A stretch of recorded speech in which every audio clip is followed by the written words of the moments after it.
Okay, Vamsi గారు మళ్ళీ మాట్లాడుదురు. పసుపులేటి సురేష్ గారు మరొక కీలకమైన అంశం, 15 రోజులకు ఒకసారి సమన్వయ కమిటీ సమావేశం నిర్వహించబోతామని కూటమి పార్టీలు. ఇక కూటమి పార్టీలో ఎలాంటి లుకలుకలు ఎలాంటి విభేదాలకు తావు లేదు. స్థానిక సంస్థల ఎన్నికలు రాబోతా ఉన్నాయి. స్థానిక సంస్థల ఎన్నికలే టార్గెటెడ్ గా కూటమి ముందుకెళ్ళబోతా ఉంది. ఇక ఈ కూటమిలో చిచ్చు పెట్టాలని ఎవరైనా ప్రయత్నం చేస్తే అది ముందుకి సాగదు. పసుపులేటి సురేష్ గారు 15 రోజులకు ఒకసారి ఇక్కడి నుంచి సమన్వయ కమిటీ రాష్ట్రంలో 3 సంవత్సరాల పాటు. సార్ అదే దాని గురించి ఒక్క నిమిషం మాట్లాడే ముందు ఒక చిన్న వివరణ. పదే ముద్రగడ పద్మనాభం గారి కూతురికి వైఎస్ఆర్ కాంగ్రెస్ పార్టీ ద్రోహం చేసింది, వారి తండ్రి శవాన్ని కూడా చూడనీయకుండా దారుణం చేసింది అని మాట్లాడుతున్నారు. నిన్న ముద్రగడ పద్మనాభం గారి అంత్యక్రియలు ఆల్మోస్ట్ అన్ని ఛానళ్లు కూడా ప్రత్యక్ష ప్రసారం చేశాయి, సెకండ్ టు సెకండ్ లైవ్ ఇచ్చాయి. ఎక్కడైనా కూడా క్రాంతి గారు వచ్చిన నిమిషం నుంచి వెళ్ళేంత వరకు ఒక్క వైఎస్ఆర్ కాంగ్రెస్ పార్టీ నాయకుడైనా కార్యకర్త అయినా ముద్రగడ క్రాంతి గారిని అడ్డుకున్నటువంటి సందర్భం ఉందా? ఆవిడని దూషించినటువంటి సందర్భం ఉందా? ఒక్క సెకండ్ కూడా, ఒక్క నిమిషం కూడా ఏ వైఎస్ఆర్ కాంగ్రెస్ పార్టీ నాయకుడు కార్యకర్త ఆవిడని వ్యతిరేకించలేదు, అడ్డుకోలేదు. ఆవిడని అడ్డుకున్నది స్వయాన జన్మనిచ్చినటువంటి తల్లి, స్వయాన జన్మనిచ్చినటువంటి తండ్రికి తమ్ముడు, చిన్నాన్న, వారి అనుచరులు, వారి బంధుమిత్రులు. వాళ్ళు అడ్డుకొని వాళ్ళ కుటుంబ వ్యవహారాన్ని ఇంత నీచంగా శవరాజకీయాలు చేయడానికి సిగ్గులేదా సార్? ఎక్కడైనా ఒక ఆధారం, ఒక నాయకుడు, ఒక కార్యకర్త గాంధీ గారిని అడ్డుకున్నటువంటి సందర్భం చిన్న క్వశ్చన్. ఇప్పుడు జస్ట్ ఒకటే జస్ట్ చిన్న ఆడను. ఇప్పుడు వీళ్ళన్నీ మాట్లాడుతున్నారు కదా, నిజంగా ప్రభుత్వము ఈ రోజు ఏదో ప్రభుత్వం అంటున్నారు కదా, ఆయన బతుకున్నప్పుడు, ఆయన అనారోగ్యం గురైనప్పుడు ఈ ప్రభుత్వం ఎక్కడ పోయింది? ఎందుకు ఆయనను పట్టించుకోలేదు? ఎందుకు ఆయన ట్రీట్మెంట్ సరిగ్గా చేయించలేదు? ఎందుకు ఆయన గురించి హైదరాబాద్ వచ్చి ట్రీట్మెంట్ ఆయన చేయించుకోవడం కాదండి, మరి ప్రభుత్వం ఏమైపోయిందండి? ప్రభుత్వం మేము చూడాలి, చెయ్యాలని ఆతృతగా ఉన్నారు కదా, మరి బతుకున్నప్పుడు ఎందుకు చేయలే? ఏమండి, గవర్నెన్స్ మనం ఎందుకు పెట్టుకున్నామో తెలుసా? మీరు ఆపండి ఒక నిమిషం. గవర్నమెంట్ ఎందుకో తెలుసా? నేను బతుకున్నప్పుడు ఫస్ట్ నన్ను కాపాడమని, చచ్చిపోయిన తర్వాత నువ్వేం చేసావు? మీ ప్రభుత్వ ఆసుపత్రిలో సరిగ్గా డాక్టర్లు లేవు కాబట్టి మీ డిప్యూటీ చీఫ్ మినిస్టర్ కూడా ఎక్కడికో వెళ్ళి ట్రీట్మెంట్ చేయించుకున్నాడు. అది తెలుసుకోండి ఫస్ట్. ఓకే బాలా గారు, ఏంటి నాన్ సెన్స్? ఏంటి బ్రహ్మనాయుడు గారు నాన్ సెన్స్ ఏంటి? సురేష్ గారు వన్ వర్డ్ కంక్లూజన్ కూటమి సమన్వయ సమావేశం మీద సార్ వన్ వర్డ్ మాట్లాడదు ప్లీజ్. పసుపులేటి సురేష్ గారు కూటమి సమన్వయ మీరు మాట్లాడితే సెన్స్, మిగతా వాళ్ళు ఐడియాలజీ అండి, వాళ్ళు మాట్లాడితే సెన్స్. అదే వాళ్ళ పార్టీలో ఉన్నప్పుడు మాత్రము ఒక లేడీ కౌన్సిల్ ఎవరైతే ఉన్నారో స్పోక్స్ పర్సన్, ఆవిడ మాట్లాడినప్పుడు మాటలు మాత్రం మచ్చిగా ఉన్నాయి. ఆమె బయటికి రాగానే ఆమె దయ్యం అయిపోయిందా? రీసెంట్ గా మనం చూసిన స్పోక్స్ పర్సన్ బయటకు వచ్చిన రజనీ ఆ రోజు నెత్తి వేసుకున్నారు కదండి, ఈరోజు దయ్యం ఎట్లా? మూడు పార్టీలు ఈ రోజు మీరు అన్నారు సమన్వయము, సఖ్యత, ఐక్యతతో 15 రోజులకు ఒకసారి సమావేశం అయ్యి వీళ్ళందరూ కూడా బలపడతారు అనేటువంటి అంశం. అధికారంలో ఉన్నటువంటి ప్రభుత్వము 3 పార్టీల కలయికతో ఏర్పడింది.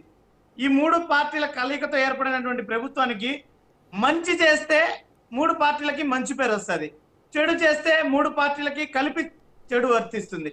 ఈరోజు వాళ్ళు అధికారంలోకి రావడానికి కారణమైనటువంటి హామీల గురించి ఏ పార్టీ అయినా మాట్లాడుతుందా అన్నదానికి ఇంతవరకు ఎవరి దగ్గర సమాధానం లేదు. ఓకే, కంక్లూజన్ ఇస్తాడు. కంక్లూజన్ సమయం లేదు. ఇక్కడ హామీల గురించి అక్కడ చర్చ, వాళ్ళ పార్టీలో వాళ్ళు సమన్వయం చేసుకున్న దాని మీద చర్చ. నేను అదే వాళ్ళ పార్టీలో వాళ్ళకి సమన్వయానికి ఈ రోజు ప్రభుత్వ పనితీరుకి తేడా ఉంటది. ప్రజలు ఆశించేది ఏంటంటే ప్రభుత్వం తమకు ఇస్తామన్నటువంటి సంక్షేమము, తమకు ఇస్తామన్నటువంటి హామీలు ఇచ్చినప్పుడే ప్రజలు సంతృప్తి చెందుతారు. అంతే తప్ప వీళ్ళు పోయి 15 రోజులకు ఒకసారి కలయిక, వీళ్ళు 15 రోజులకు ఒకసారి విందు భోజనం, 15 రోజులకు ఒకసారి వన భోజనాలు చేస్తే ప్రజలకి ఒరిగేది ఏమీ ఉండదు.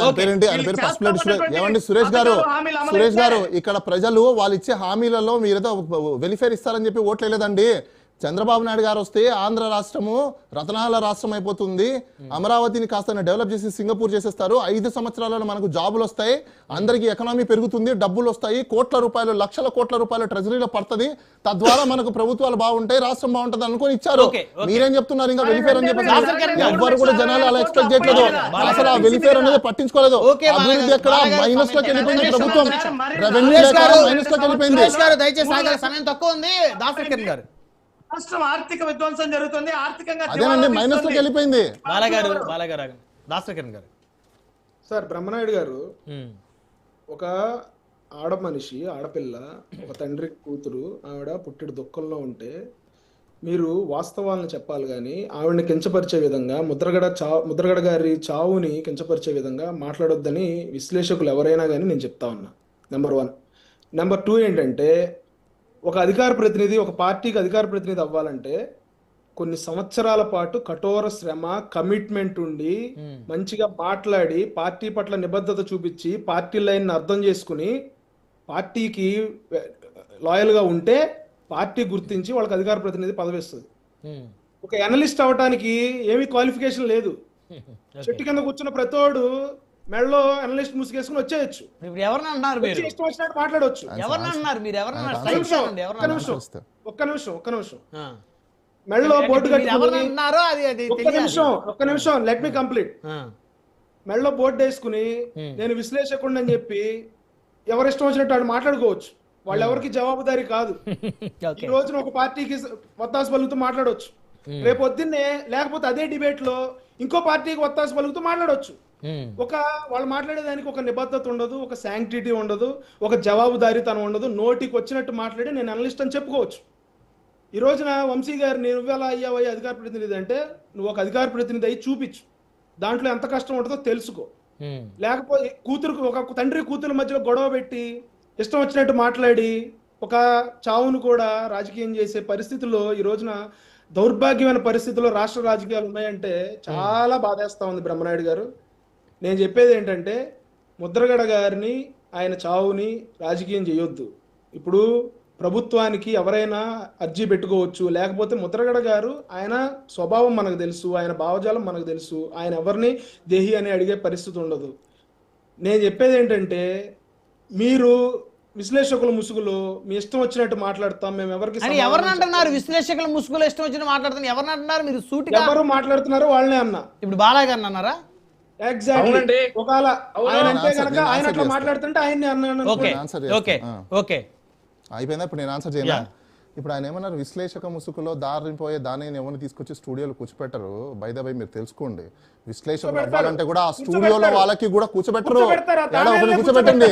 మీకు తెలియని విషయం ఏంటంటే మీకు ఏ మాత్రము నాలెడ్జ్ లేకపోయినా కూడా మీ పొలిటికల్ పార్టీలో భజన చేసుకుంటే చాలు, ఒక లెటర్ హెడ్ ఇచ్చేస్తారు, ఆ లెటర్ హెడ్ మీద వచ్చి తీసుకొచ్చి కూర్చోబెడతారు. మీకు ఇంకో విషయం తెలియదు ఏంటంటే మిస్టర్ దాసరి కిరణ్ గారు, మీరు ముందు నేను ఎవరు ఏంటి నా గురించి తెలుసుకొని అప్పుడు మీరు తెలుసుకోండి హూ ఐయామ్ అనేది. మీకు తెలియని విషయాలు అవన్నీ మీరు భజన చేసుకొని మీ యొక్క పార్టీలో ఉన్న వ్యక్తిని సార్ అని భుజాలు తడుముకొని పోయి లెటర్ హెడ్ లో నేను స్పోక్స్ పర్సన్ రాయించుకొని ఎవడైనా వచ్చేయచ్చు, ఈజీ అది. దాంట్లో ఏముంది? ఎంత కష్టపడితే ఏది భజన చేయడం కష్టపడ్డామా? పొలిటికల్ పార్టీ పెట్టినప్పుడు if your political party inside the party of there is an dispute you have to raise the voice. That is the political party representative of people access. మీరు చేస్తున్నారా? నేను చెప్తే బాగోదు, నేను ఓపెన్ అయిపోయి చెప్తే బాగోదు, ఎందుకంటే మీకు తెలుసు. అయ్యా నా హిస్టరీ ఏంటో ఫస్ట్ తెలుసుకోండి మీరు. భారతదేశంలో 1947 తర్వాత 3000 చిల్లర పొలిటికల్ పార్టీస్ ఉంటే నా కాంట్రిబ్యూషన్ 10%, 200 పైన చిలుకు పార్టీలో రిజిస్ట్రేషన్ చేసిన వ్యక్తి నేను.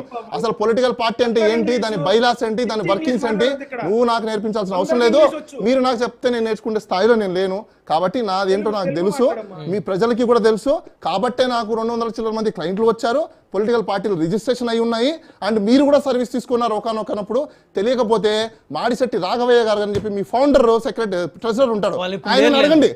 అరే ఆయన కదండి పుట్టకతో వచ్చినప్పుడు ఆయన అడిగితే చాలా ఎలాబరేట్ గా నా గురించి చెప్తాడు. మీకు తెలియదు కదా, మీరు జస్ట్ ఇప్పుడు వచ్చేసి లెటర్ మీద వచ్చేసి స్పోక్స్ పర్సన్ తెలియదు ఏమంటే ఆయన 6 years అయిందండి. మాడిశెట్టి రాఘవయ్య గారు ఎప్పుడు ఫౌండింగ్ ఆయన అడిగితే చెప్తాడు. ఆయన అడగండి చెప్తారు నా గురించి. అదే ఆయన అడగండి సార్, మీ పార్టీలో ఆయన ఎందుకు వెళ్ళిపోయాడు ఆయన తెలియదు 6 years కాబట్టి ఆయన